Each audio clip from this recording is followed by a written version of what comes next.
ఎంతో ఉత్కంఠను రేపిన అస్సాం అసెంబ్లీ ఎన్నికలు ప్రశాంతంగా ముగిశాయి. అస్సాంలో భారీగా ఓటింగ్ శాతం నమోదైంది. అయితే అస్సాం ఎన్నికలు ముఖ్యంగా హిమంత్ వర్సెస్ ఆయన ప్రత్యర్థులు అన్న రీతిలో సాగాయి. ఉత్కంఠ భరితంగా సాగిన ఎన్నికల పోరులో అస్సాం ఓటర్ల మద్దతు ఎవరికి దక్కిందనే ఆసక్తిని రేకెత్తిస్తుంది.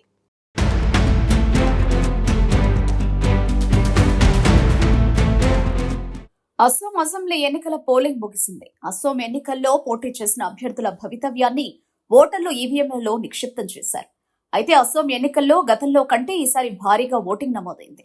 అస్సాంలో ప్రధాన పార్టీల మధ్య హోరాహోరీ పోటీ నెలకొన్నప్పటికీ హిమంత బిశ్వశర్మ వర్సెస్ ఇతరులు అన్న విధంగా పోటీ సాగినట్లు తెలుస్తోంది.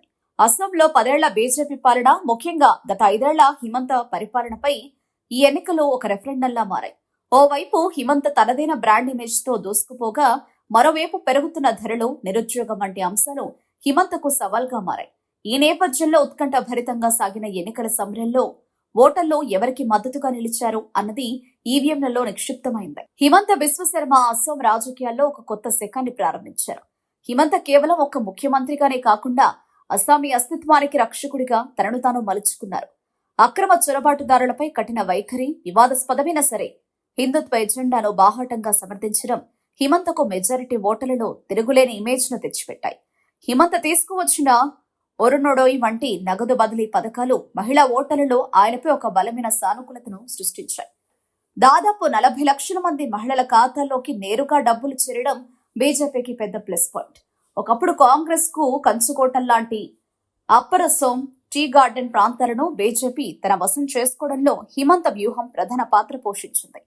టీ తోటల కార్మికుల కోసం వేతనాల పెంపు, ప్రత్యేక విద్యా సంస్థల ఏర్పాటు వంటి చర్యలతో కాంగ్రెస్ సాంప్రదాయ ఓటు బ్యాంకును ఆయన చీల్చగలిగారు.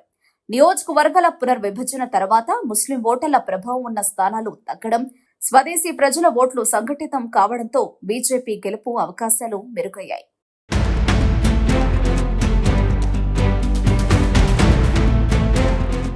సాధారణంగా ఏ ప్రభుత్వానికైనా కొంత వ్యతిరేకత ఎదురవడం కామన్.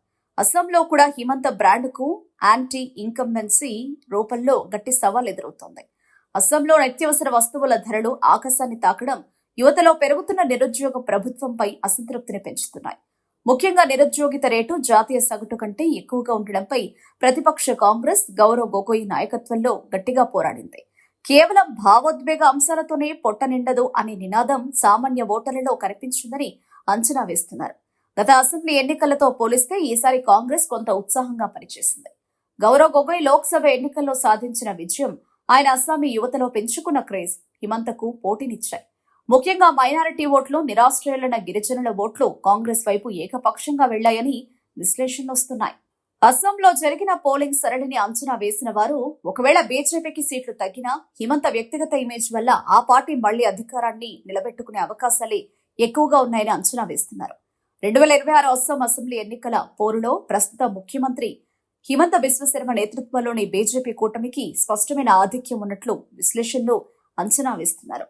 ఏప్రిల్ 9న జరిగిన పోలింగ్లో 85.64% చారిత్రాత్మక ఓటింగ్ నమోదు కావడంతో ఇది తమ ప్రభుత్వానికి అనుకూల పవనాలకు సంకేతమని హిమంత బిశ్వశర్మ ధీమా వ్యక్తం చేశారు. బీజేపీ, అస్సాం గణ పరిషత్, బోడోలాండ్ పీపుల్స్ ఫ్రంట్లతో కూడిన ఎన్డీఏ కూటమి సంస్థాగతంగా బలంగా ఉంది. హిమంత బిశ్వశర్మ తమ కూటమికి 96 నుండి 100 సీట్లు వస్తాయని అంచనా వేస్తున్నారు. కాంగ్రెస్ నేతృత్వంలోని అస్సాం సమ్మిళిత మోర్చా అనే 8 పార్టీల కూటమి ఓట్ల చీలికను నివారించి గట్టి పోటీనిచ్చినట్టు తెలుస్తోంది. కాంగ్రెస్ తన ప్రధాన ముఖ చిత్రంగా గౌరవ్ గొగోయ్ని నిలబెట్టింది. అస్సాం అసెంబ్లీ ఎన్నికలు హిమంత వర్సెస్ ఇతరులు అన్న విధంగా ఆయన కేంద్రంగానే జరిగాయి. ఈ నేపథ్యంలో హిమంత మరోసారి బీజేపీని అధికారంలోకి తీసుకువస్తారా లేదా అన్న దానిపై జోరుగా చర్చ జరుగుతోంది.